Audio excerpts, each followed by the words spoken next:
we call ourselves a hemp resource, really. So from seed to sale, we're trying to create pathways to make it easier for farmers to do what they do best, which is farm. That's Destiny Young from Canvast Supply Company in Nashville, Tennessee.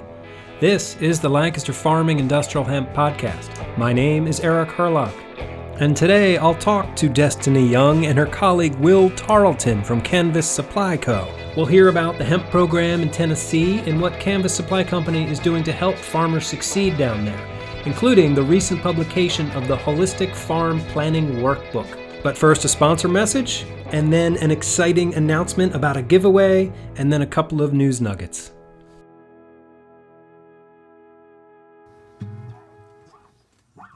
This episode of the Lancaster Farming Industrial Hemp Podcast is brought to you by IND Hemp, a family-owned, mission-driven industrial hemp, oilseed, and fiber company that's providing new opportunities to farmers in Montana and across the American West.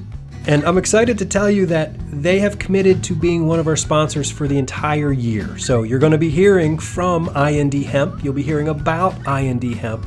They've got a lot of amazing things going on, including a very big decortication processing center in Fort Benton, Montana. So I'm excited about this partnership.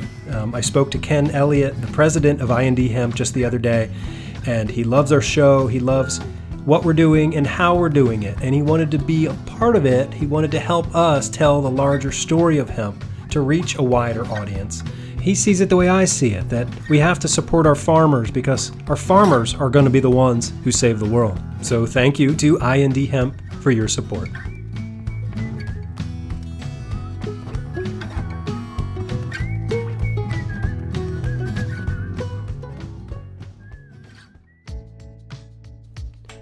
Okay, so you might remember that a couple of weeks ago I mentioned this cool pair of headphones made from hemp. They're handcrafted in Brooklyn, New York by the Grado family.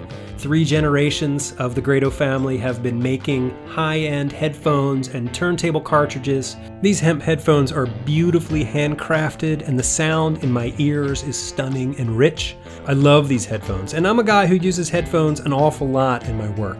But it doesn't feel right to me that I should keep them all for myself. So I want to give them away to someone in our listening audience, maybe you. So here's what we're going to do. We're going to have a giveaway, like a drawing or a lottery. I'm not sure. So for a chance to win these headphones, here's what you need to do. We're going to do a lot of this on Instagram. All right, so first you have to make sure you're following LF Podcast Hemp. That's the Instagram page for our show. I also would like you to follow Lancaster Farming newspaper, so that's at Lancaster Farming. And you might as well follow Grado Labs, so at Grado Labs. All right, so that's the first requirement. The second thing is you got to tag somebody who you think should be listening to our show and then encourage them to do so, okay? And then finally, and this is my favorite part, you got to leave a comment on the Instagram post for this giveaway. I want you to tell me your favorite moment from the show. It could be a recent moment, it could be, over the past 2.5 years. The comment that makes me laugh the most or that I find the most compelling will get the headphones. I imagine I'll pick like the top 10, and then I'll have my colleagues at Lancaster Farming help me pick a winner. And for those of you who aren't on Instagram and don't want to be on Instagram, I can't say I blame you. You can email me your favorite moment, send it to podcast@lancasterfarming.com, and be sure to share our show with a friend who you think will enjoy it. And you'll be entered into the giveaway. So these headphones are awesome. They retail at $420, and from my experience, they are worth it. Grado Labs, they're in Brooklyn. They are makers of high quality stuff. On February 17th, 2021, I will announce a winner. So you've got 2 weeks from today. And let me just quickly add that I wouldn't have gotten these headphones if I didn't have a podcast, and I wouldn't have a podcast if I didn't have an audience. So thank you for listening to our show. I greatly appreciate your presence in the world and the work you're doing in the hemp space. All right, just a couple of quick nuggets of hemp news to help brighten your day. This first one here is real close to home in Pennsylvania. HempToday.net is reporting that 2 hemp initiatives in construction materials and animal medicine received grants from the Pennsylvania Department of Agriculture. The School of Veterinary Medicine at the University of Pennsylvania received $14,000 for a study of cannabinoids in bovine serum and hemp seed. And Coexist Build, an architecture and construction company, received $4,500 for a project in regenerative farming for hemp-based construction. The awards were part of a total $1.3 million in agricultural research grants given to advanced innovation in medicine, sustainability of water and soil, and a safe food supply. So congrats to Penn Vet and Coexist Build. All right, here's a story from the UK. It's in Business Live. It says, a hemp farming business has launched in Wiltshire with a strategy to revive growth of the crop throughout the southwest countryside and reduce Britain's carbon footprint. Operating from a mill in Warminster, the British Hemp Company is the first company to process exclusively UK-grown hemp at scale. Last year, the business secured licenses from the Home Office for 12 growing locations throughout the country, including Somerset, Devon, Cornwall, and South Wales. It hopes to process 150 tons of hemp from 700 to 800 acres over the next year. So I would like to add that I spent some time in the southwest of England. I went to school in the city of Plymouth down there in Devon, and it is beautiful, beautiful countryside. And the only thing that I could imagine that would make it even more beautiful would be fields and fields of hemp. So, all right, we're getting somewhere. Okay, let's get into today's interview.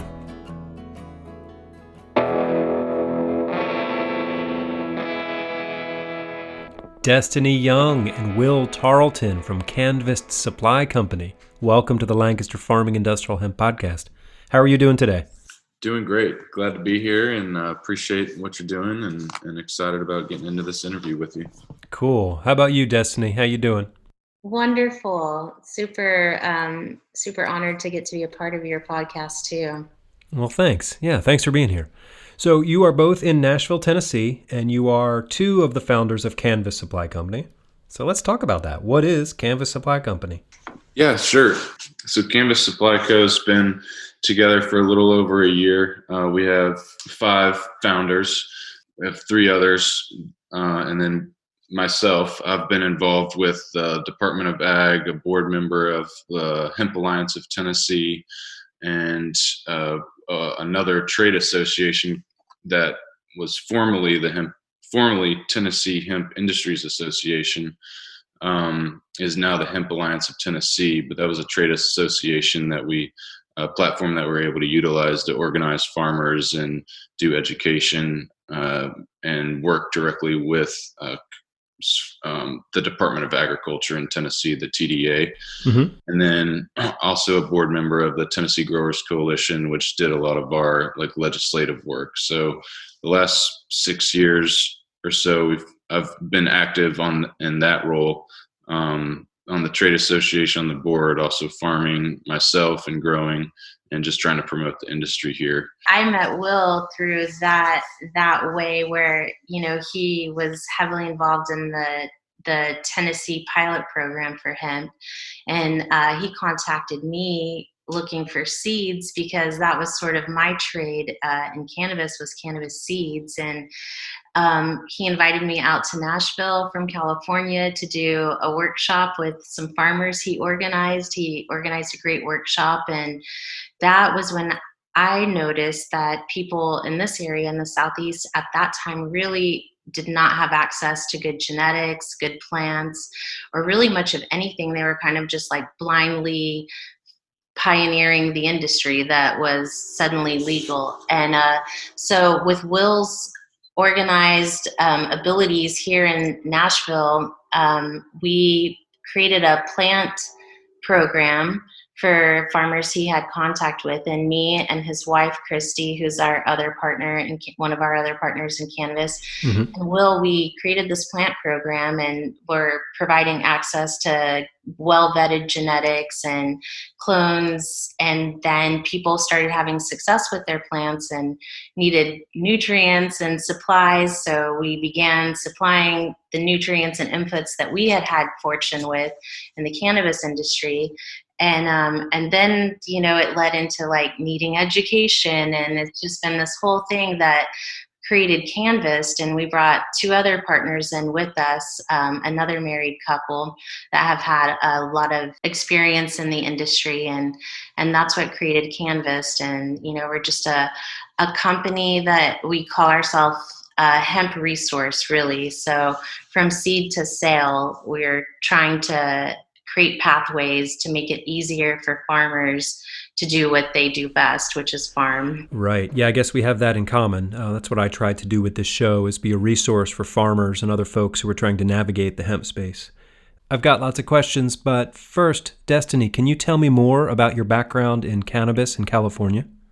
Well, my background in cannabis has just been part of the medical program in California that began in 1996, and following that path of self-healing, which was what brought me into the industry in the first place, has really taken me all over the world for cannabis and through every part of trade, from electricity to irrigation to soil microbes. I've just had to learn about everything by following cannabis. And so I began making seeds.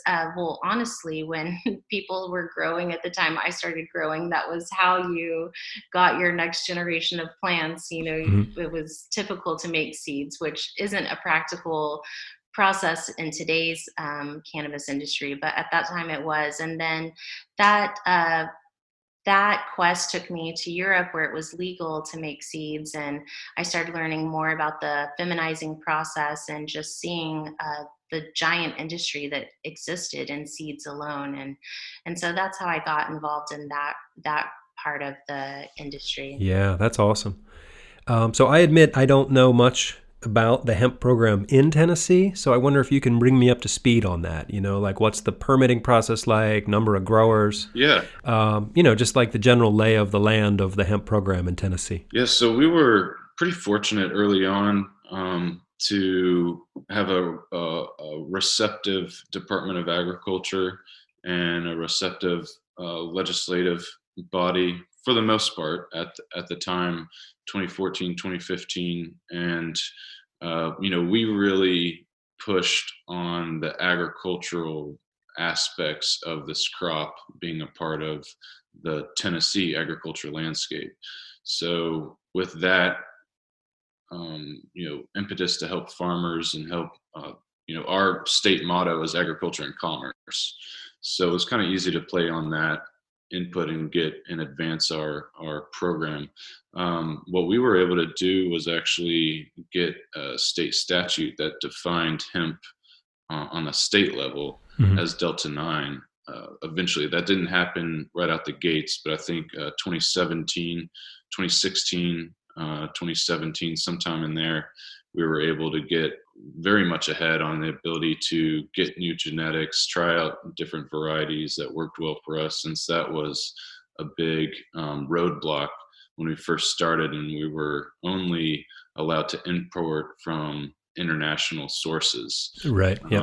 And so our program started out, I think the first 3 years we had less than 100 people. And then around 2018, I think that jumped up to 400 people.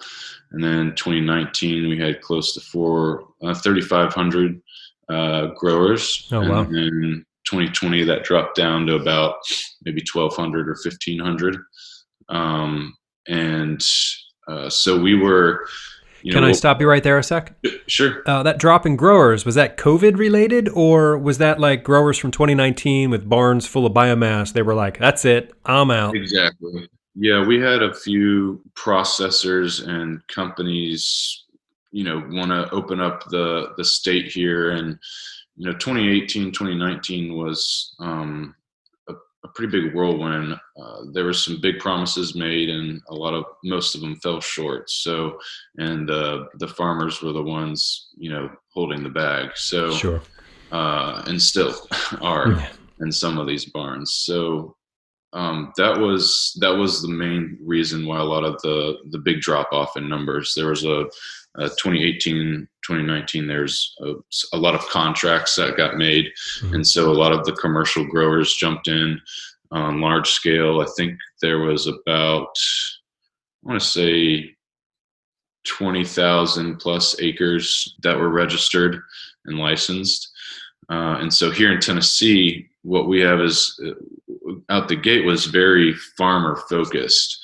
A lot of it was like building that part. The first year, we actually had quite a few international companies approach Tennessee growers wanting to put in infrastructure, put in industrial processes, do that 3,000, 5,000 acre fiber grain production. Right. But what happened was it was realized that the processing side of it wasn't protected, or at least the feeling of security and being able to handle concentrated material wasn't there. And actually, that was the year that a lot of those first folks decided to bail out of Tennessee, and a lot of them actually went up to Kentucky, where they had a little more receptive Department of maybe not more receptive Department of Agriculture, but a little more open to big business and protecting, that processing side that can be a little, not necessarily gray, but just uneasy for people with a lot of money to invest, not knowing, the legal ramifications or not, or at least not feeling comforted by what they heard. Yeah, right. That makes sense. So what's going on with grain and fiber in Tennessee now?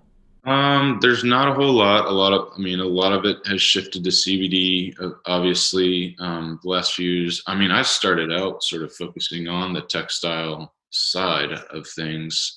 And just to really scale it up, you're talking about multi-million dollar inputs, $10 million, $20 million to get infrastructure, to get 2,000 to 5,000 acres going, to make sure that it's in a close proximity to processing facilities and all that. So, yeah, I would say right now in the U.S. and especially in Tennessee and a lot of the other states growing hemp, that we're more focused on a medicinal hemp market than an industrial hemp market at this point. Sure. And there's, and one thing that, kind of going back to the legislative side, is we have a really strong cottage scale industry that's supported by our Department of Ag. So we did see some of those smaller fiber grain production, but it was very small. It was not commercial,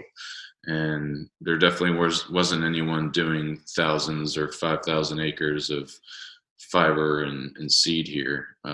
Like I said, some of that definitely moved up to Kentucky and still continues on up there. Right. So, all right. So Tennessee farmers are growing mostly for CBD. And Canvast Supply, you're a supply company and a resource for farmers. And you've recently put together this workbook. It's like a resource for farmers. It's called the Holistic Farm Planning Workbook and Interactive Budget. This seems like a really powerful tool for farmers, especially new farmers who need to sort of work out what their operation is about. Can you tell me where this workbook came from and how you put it together and how it works? Well, that was our quarantine pet project. we Canvas was putting on some really great workshops for the local farmers, and we had planned a workshop that would allow farmers to come and have roundtables with different consultants, soil specialists, irrigation specialists, and we had intended to create sort of a structure for a farm plan for them so that they could sit with these consultants in a workshop space and actually create a farm plan for themselves before the season had started. But then the shutdown happened and we were all stuck in our own houses with Zoom for the first time. And so we decided to put it into a book that someone could access at any time and not just in a one-time workshop. So we created this farm planning workbook, really inspired by the clients we already dealt with, because we found a lot of people were buying their seeds, planting their seeds, jumping into the field, and then had no idea of what process came next, how much it cost, what it required. That that one year that we created this in 2019, you know, people were getting to harvest and didn't even have a place to dry their crop and didn't really even understand the cost of harvest and what it took. So we really wanted to create a book that walked a person through the whole mental process before they even planted a seed, so that they could understand exactly who would be buying their crop, what they would be buying it for, how to budget their money throughout the process, what the steps were from seed to sale. And we created a budget spreadsheet builder. I'm not sure if you got to take a look at that, but we tried to include every input that it may require to complete a project, whether you're a greenhouse grower, field grower, indoor grower, so that any person who didn't have the 20 years of experience already under their belt can really understand just straight out the gate what it was going to take to get to the finish line. Yeah, right. This is a really interesting and well put together book. It's about 72 pages long, and you ask lots of probing questions to get farmers thinking about exactly what they need to be thinking about. And I imagine it's good for people who are new to farming, and it's also good for farmers who are new to hemp. Because while farming is farming, there's still lots of nuance in hemp that maybe isn't evident at first. You know, we had a lot of farmers that would call us up and say, yeah, you know, I'm going to grow 20 acres, and maybe they weren't even farmers that were calling us, just people that would call us and say, you know, we're going to do all these acres of high cannabinoid crops. And I'm like, okay, that's great. And, you know, have you ever farmed 20 acres before of anything? No, was usually the response. And I was like, okay, well, you know, ask some more probing questions. And, you know, in about 5 to 10 minutes, I've talked this person out of 20 acres and down to like an acre or half an acre, quarter acre. And it's like, yeah, I would love to sell you 20 acres worth of stuff, but I also want you to be successful and come back to me the following season, right? And keep working with you and really build up that knowledge base of this crop. And although farming is farming, it is a unique crop, and especially one that's new or been reintroduced to different regions. So, you know, and when you have a crop that's based on analytics for legal purposes, you're really you're shooting in the dark if you haven't done your research on what you're buying, how you're growing it, what you're growing, where's it going. So that was a big part of putting this workbook together, just to kind of bring what we know and bring it to you know, really with an intention to not only Tennessee, but more of a southeastern regional perspective. Sure. And base. Right on. Were you all growing this past year? Yeah, we did a lot of spring production with seedling starts and some other plants and clones, but spent a lot of the time myself, sort of for the first time, maybe not necessarily the first time, but spent a lot of time behind the computer this last year. Yeah, and we had to pull Will off the tractor.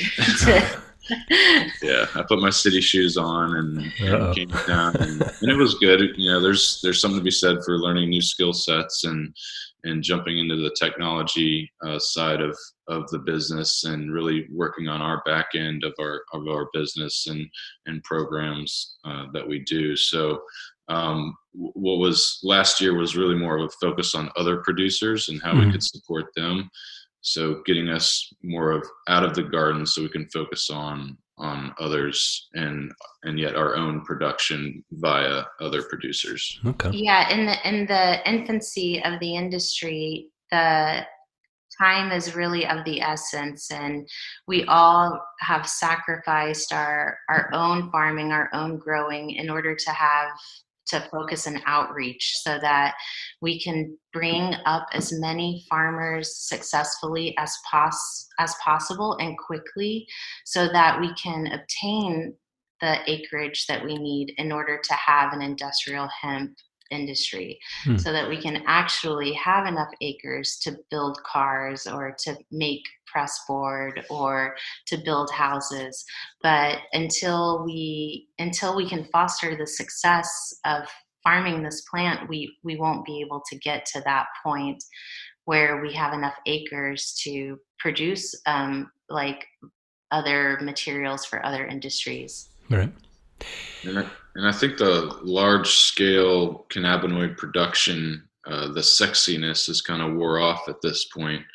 At least around here, most of the growers you're going to find probably 90% of them are doing less than 5 acres, Mm-hmm. probably more like 1 or 2 acres at this point.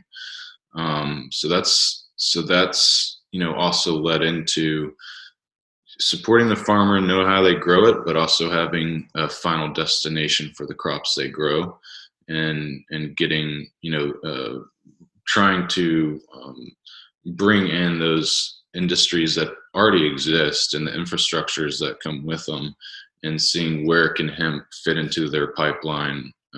Not trying to recreate the wheel of industry, just getting into what's already there. I mean, we Sure. have so much big ag, and it's been really cool to talk about this plant with so many people, and even older farmers, and watch people change in front of your eyes sometimes on their perspective of this crop and this plant and what it can do and how it can be integrated into existing farm agriculture. Yeah, right.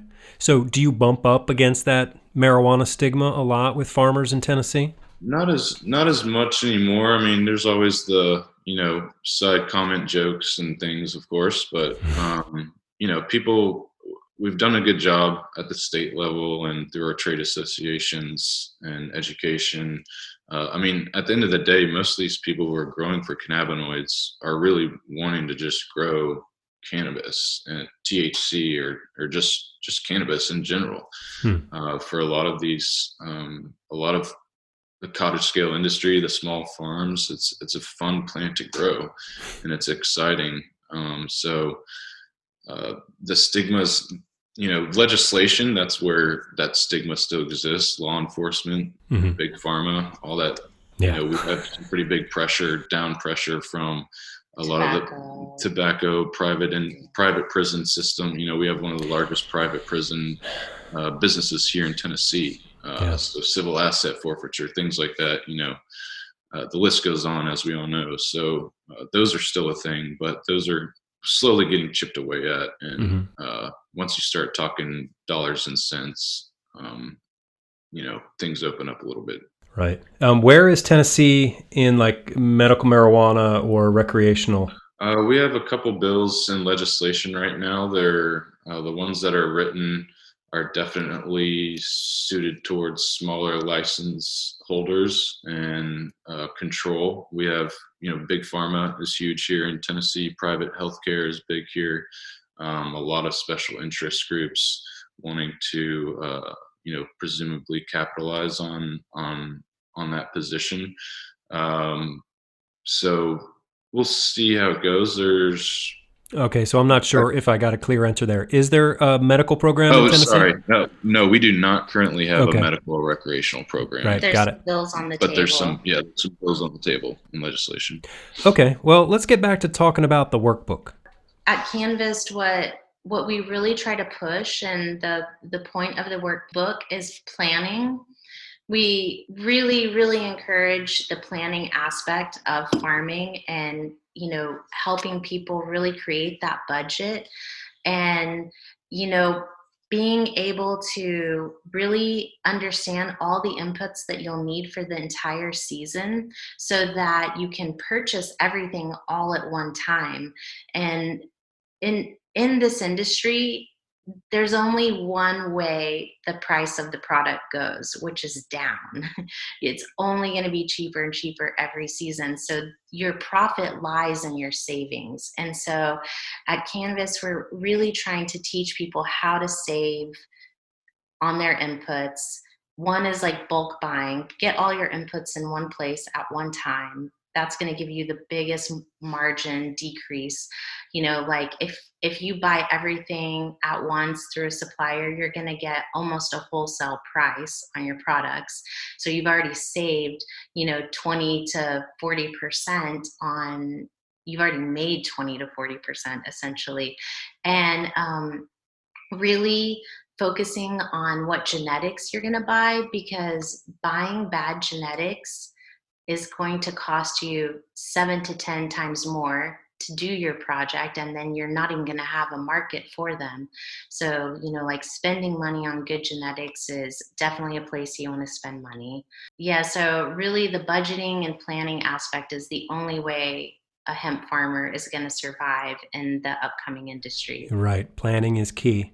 On past shows, I have asked guests how farmers can avoid getting the short end of the stick. And to me, this workbook kind of anticipates that question, because you're asking farmers to really think deeply about their operation before they get too far into it. And you say that it's, designed for Tennessee and the Southeast, but this workbook should work for farmers across the United States, right? Yes. Yeah, absolutely. It's only Tennessee focused in the aspect that we have some interactive calendars, and so we just put in suggestive plant and harvest dates, Okay. and we put that in sort of for this region. But if you have the workbook, it's a digital workbook, so you just put in your calendar whatever you want, and we were just kind of putting some examples of some start points for people. Right. Well, where can people find this workbook? Well, currently you can only get it on canvassupplyco.com, but we're getting ready to release it into all of the big box stores: Amazon, Apple, Kindle, and so forth. As a digital or as a physical workbook? You'll have the option of both. It's really great digitally, because that way you get to play with your calendars. You can answer all the questions, which you can always do if it's printed out. Just have your notebook and write out the answers to your questions to help you build a farm plan. But yeah, having it digitally is where you get to interact with it and the Mhm. budget. But yeah, there's a printout version too, which is nice to have on hand. Yeah, cool. Okay. So on your website, which is canvassupplyco.com, you tout that your company is majority female, founded and operated. I think I know why that's important, but can you tell me why that's important? Well, yeah, it's important for so many obvious reasons. You can you can assure that everything is very timely and organized, neat and clean. But yeah, our company is a female, myself, and then Devin, our son, and Christy Tarleton, and our other partners are their husbands, and so they're running the show in so many ways. Right. There's a great photo on your website of the founding crew, and it really looks like you're a close-knit, fun-loving group. So that's good to see. Yeah, we're really fortunate. We found each other all here in Tennessee, actually, but really our cannabis roots all come from Humboldt County. Somehow, all of us had spent time cutting our teeth in Humboldt on the medicinal cannabis industry there, and with luck, we found each other here in Nashville, and were able to bring everything that we gained in Humboldt here to this community, and hopefully to growers nationwide, worldwide, trying to just help farmers get out of the ditch and success in the fields as quick as possible. Amen to that. So what else should we know about Canvas Supply Co? I would say that we're really trying to teach consumers and retailers about the quality that this plant can have, because when hemp started in the United States, it quickly became an alternative for consumption in the states that are still repressing cannabis, THC cannabis. So people who were having access to cannabis for the first time, and if you would see what were in these jars in every gas station around, it was horrendous, especially coming from the medicinal side of cannabis. And so all of us quickly were like, we have to teach the consumer what a quality product is. We have to teach the farmer how to treat this like a consumable product, and we have to teach the retailer what they should be buying and selling to consumers, because you don't want people smoking moldy bud. You want to trim the leaves off. You don't want people smoking a lot of chlorophyll. So really just trying to teach people how to elevate their experience with cannabis, how to seek what is quality, and how to consume it even. There's so much because of prohibition that we all have to learn again about the plant. That's definitely been a part of the mission, treating this like a food. And that's how we had to describe it to the Department of Ag and to the legislators, as this is in some way produce. This is a product that's going to be ingested by people. Some of them may have immune compromised systems, et cetera, other health issues going on. And that's why they're seeking this crop. So, teaching those consumers and the growers from start to finish, what the expectations that need to be had to produce, a quality food crop or an ingestible crop that people are gonna consume. Yeah, and just even teaching what quality is. Like, I know when I was a teenager and first experienced cannabis, it was like brickweed from Mexico, and I didn't even know what quality bud was. I didn't even know what quality cannabis was.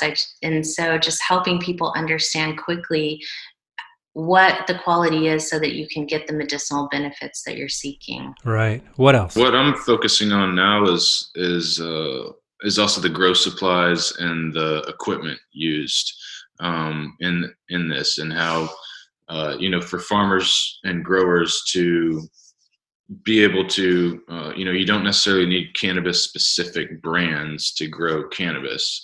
It's there's a lot of commercial agriculture products and amendments that you can use in bulk or in different accessibilities for getting what your plants need, and especially what your soil needs. So that's another big piece of it is feeding your soil and having healthy soil, and really bringing in that regenerative agriculture side of the production and cultivation.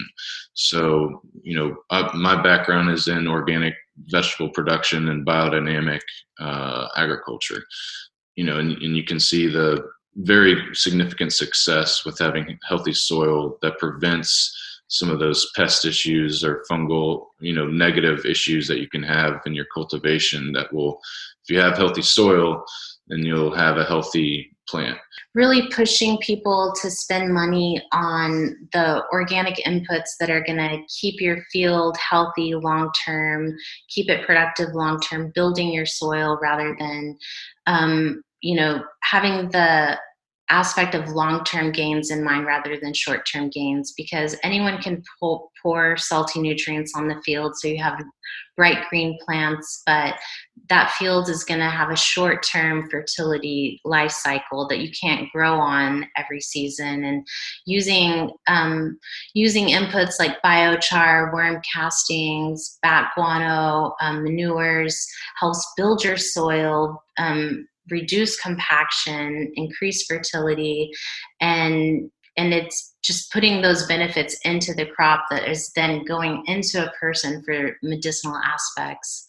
So, utilizing mycorrhizal fungi, beneficial microbes, organic beneficial inputs. Insects. Yeah, sure. I'm reminded of the J.I. Rodale idea, that healthy soils equals healthy food equals healthy people.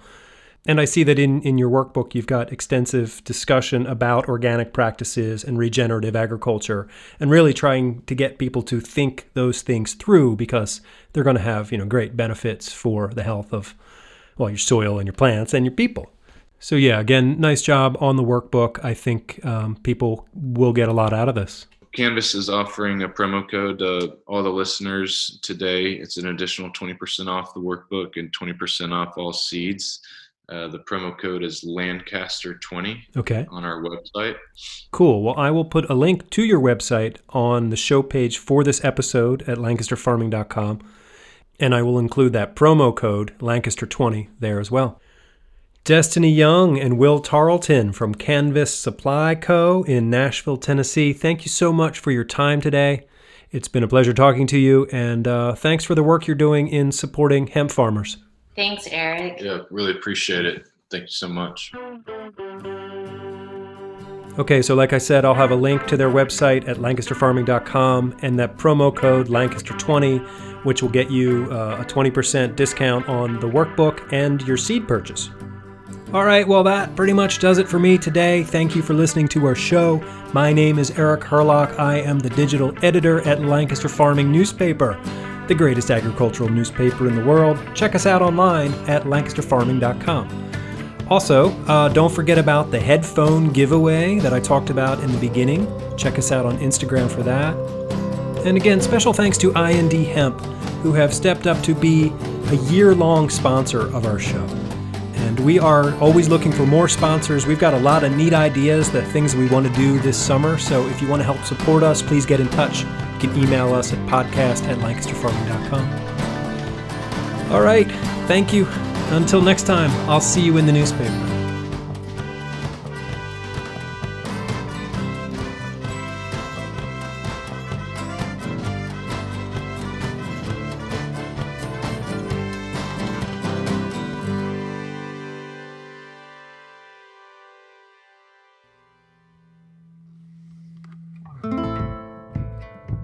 Episode 118 of the Lancaster Farming Industrial Hemp Podcast is copyright 2021 by Lancaster Farming Newspaper, which is part of the Steinman Communications family. Today's show was written and recorded, edited and produced by yours truly, Eric Herlock. The music you hear throughout the show is courtesy of Tin Bird Shadow.